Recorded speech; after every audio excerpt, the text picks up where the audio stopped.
বন্ধুরা, আশা করি সকলে ভালো আছো। চলে এলাম আজকের দুপুরকার আপডেট নিয়ে। আজ হলো বৃহস্পতিবার 2024।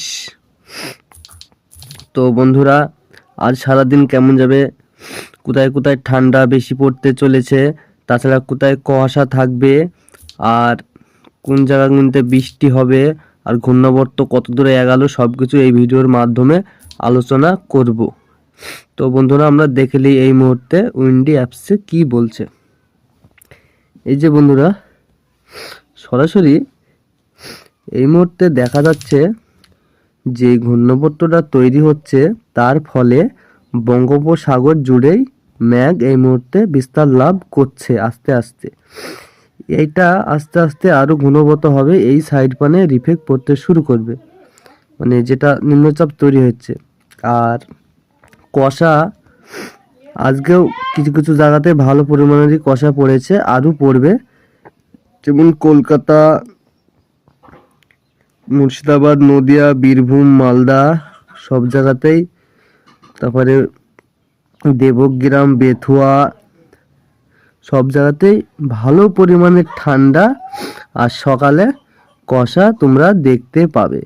বাংলাদেশেও ভীষণ ভীষণ পরিমাণের কুয়াশা তোমরা দেখতে পারবে। ঠান্ডা ত্রিপুরাতেও তাই, আসামেও তাই, মানে একই ঠান্ডা। আজ থেকে আরও বেড়ে গেল, এই ঠান্ডা আরও বাড়বে, মানে এ তো সামান্য বেড়েছে, আরও বাড়বে। আর কুয়াশা, ব্যাপক পরিমাণের কুয়াশা থাকবে সব জায়গাতেই।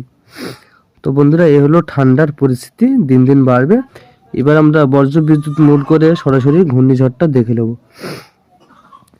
এই যে যেটা তৈরি হচ্ছে, এই যে দেখতে পাচ্ছ বন্ধুরা, তৈরি হচ্ছে। আমরা সরাসরি বেলা 1টা দুটোর দিকে চলে গেলাম, দুটোর দিকে দেখতে পাচ্ছ। আর বৃষ্টি মেঘলা দেখাচ্ছে, যেমন বিশাখাপাটনা, উড়িষ্যা এসব সাইড মানে হালকা পাতলা বৃষ্টি দুটোর দিকে হলেও হতে পারে। তাছাড়া বেঙ্গল আর কর্ণাটক এদিকে আংশিক মেঘলা এই মুহূর্তে দেখা যাচ্ছে। সরাসরি বেলা সন্ধ্যে 7টার দিকে চলে যায়, সন্ধ্যে 7টার দিকে বৃষ্টি সেমন কোনো জায়গায় আর দেখা যাচ্ছে না। হালকা পাতলা বিশাখাপাটনা এই সাইডে হতে পারে। তাছাড়া উত্তরবঙ্গে হালকা পাতলা বৃষ্টি হলেও হতে পারে। আর উত্তরবঙ্গের ঠান্ডা তো দেখতেই পাচ্ছ বন্ধুরা, উত্তরবঙ্গে যেমনি ঠান্ডা সেমনি কুয়াশা ধুমাশা দেখা যাচ্ছে এই মুহূর্তে। তো বন্ধুরা, ঘূর্ণিঝড় আমরা যদি 9 তারিখে চলে যাই, 9 তারিখে দেখা যাচ্ছে 9 তারিখে বৃষ্টি আছে বন্ধুরা। আমরা দেখে নিই বৃষ্টিটা যেমন আছে।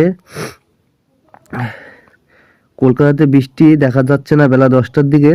তাছাড়া বৃষ্টি দেখা যাচ্ছে হালকা পাতলা, যেমন পূর্ব বর্ধমান এই সাইডে। তাছাড়া দেখা যাচ্ছে তোমার পুরুলিয়ার সাইডে, আর মালদার দিকে হালকা পাতলা বৃষ্টি দেখা যাচ্ছে, বীরভূম মালদার দিকে। এ হলো পরিস্থিতি। আর বাংলাদেশ ত্রিপুরাতে, আসামে বৃষ্টি নাই। তবে ঘূর্ণাবর্তটা আরও শক্তি বাড়াচ্ছে বন্ধুরা, আমরা দেখতে পাচ্ছি। আমরা খানিকটা এগিয়ে যাই দেখিলি। হ্যাঁ বন্ধুরা, কলকাতাতেও বৃষ্টি আছে, দেখা যাচ্ছে কালকে বেলা 12টার সময় হালকা পাতলা বৃষ্টি হলেও হতে পারে। সন্ধ্যে 10টার দিকে বৃষ্টি আর দেখা যাচ্ছে না, তবে 10 তারিখের পরে আর বৃষ্টি দেখতে পাচ্ছি না।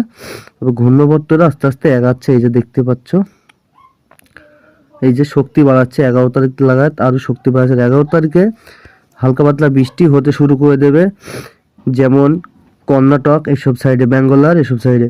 আমরা যদি সরাসরি 12 তারিখে চলে যাই, বেলা 11টার সময়, 12 তারিখ বেলা 11টার সময় বৃষ্টি কর্ণাটক, রাজস্থান এসব সাইডে, বেঙ্গলার শুরু হয়ে যাবে। 13 তারিখে বৃষ্টি, হ্যাঁ ওইখানে বৃষ্টিটা হবে।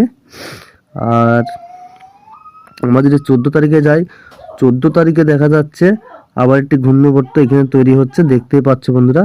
15 তারিখে দেখে নিই এটা। হ্যাঁ বন্ধুরা, এটা ঘূর্ণাবর্ত হতেও পারে, একটি ভারী নিম্নচাপও হতে পারে। এর প্রভাব কি আমাদের বাংলাতে পড়বে? আমরা দেখে নিই। সরাসরি এগিয়ে না, আমাদের এইদিকে পড়ছে না, সেই একই দিক দিয়ে আছে। মানে এই যে শীতের মৌসুমে দেখা যাচ্ছে বেঙ্গলার, তামিলনাড়ু, চেন্নাইয়ে ভীষণ পরিমাণের বৃষ্টি দেখা যাচ্ছে। ওইদিকে বন্যা পরিস্থিতি হলেও হতে পারে না। পরপর 3টি ঘূর্ণাবর্ত ওই দিক দিয়েই যাচ্ছে, অন্য দিকে যাচ্ছে না। আমরা লাস্ট আপডেট দেখে দিলাম বন্ধুরা তোমাদের। এবার আমরা পানির পরিমাণটা দেখে নেব, বৃষ্টির পরিমাণটা। কেমন আছে। আমরা সরাসরি দুদিনকার করে নিই, না সরাসরি 24 ঘন্টা করে নিই। 24 ঘন্টার মধ্যে বৃষ্টিটা দেখে নিই। 24 ঘন্টার মধ্যে বৃষ্টি দেখা যাচ্ছে হালকা পাতলা ওই বীরভূম, মালদা এসব সাইডে। তাছাড়া বৃষ্টি আর দেখা যাচ্ছে না। দুদিনকার মধ্যে বৃষ্টি দেখা যাচ্ছে বঙ্গোপসাগর আর ওই চেন্নাই, তামিলনাড়ু এই সাইডে। 4 দিনকার মধ্যে বৃষ্টিটা অসাধারণ হয়ে যাচ্ছে। বৃষ্টির লেভেল থাকছে তামিলনাড়ু, চেন্নাইয়ের দিকে প্রায় 30 মিলিমিটার বৃষ্টির থাকছে দেখা যাচ্ছে। আমরা সরাসরি 4 দিন করে দেখলি, 4 দিনের মধ্যে দেখা যাচ্ছে 50 মিলিমিটার বৃষ্টি ওসব সাইড মতো হবে। তামিলনাড়ু, চেন্নাই ওসব সাইডে 50 মিলিমিটার অবধি বৃষ্টি হবে। তবে আরও সময় বাড়ার সাথে সাথে আরও বৃষ্টি বাড়বে, যেহেতু আবারও আসছে এই যে সেই পরের ঘূর্ণবর্তটা দেখা যাচ্ছে বন্ধুরা। এবার আমরা সরাসরি তাপমাত্রা দেখে নিই। তাপমাত্রার এক ঝটকে তোমাদের বলে দিই আমরা। তাপমাত্রা যেমন দেখা যাচ্ছে তোমার আজকের তাপমাত্রা এক ধাক্কায় বহুত তাপমাত্রা কম দেখা যাচ্ছে। যেমন কলকাতার সাইডে পড়ছে 15 ডিগ্রি, 15 থেকে 17 ডিগ্রির মধ্যে থাকছে। আর বাংলাদেশে 17 থেকে 20 ডিগ্রির মধ্যে থাকছে। ত্রিপুরা, আসামে 16 ডিগ্রি, আসামের দিকে 16 ডিগ্রি, ত্রিপুরার দিকে 17 ডিগ্রি তাপমাত্রা হলো এই পরিস্থিতি বন্ধুরা। এবার আমরা সতর্কতা মানে একটু তাকিয়ে দেখলি সতর্কতা কোন জায়গায় দেওয়া আছে কি। সতর্কতা আমরা দেখতে পাচ্ছি না এই মুহূর্তে, তবে কাল পরশুর মধ্যে সতর্কতা জারি করে দেবে বন্ধুরা। এই হলো পরিস্থিতি। এবার নর্মাল গতিবেগটা দেখে নিই ঘূর্ণিঝড়টার এই মুহূর্তে।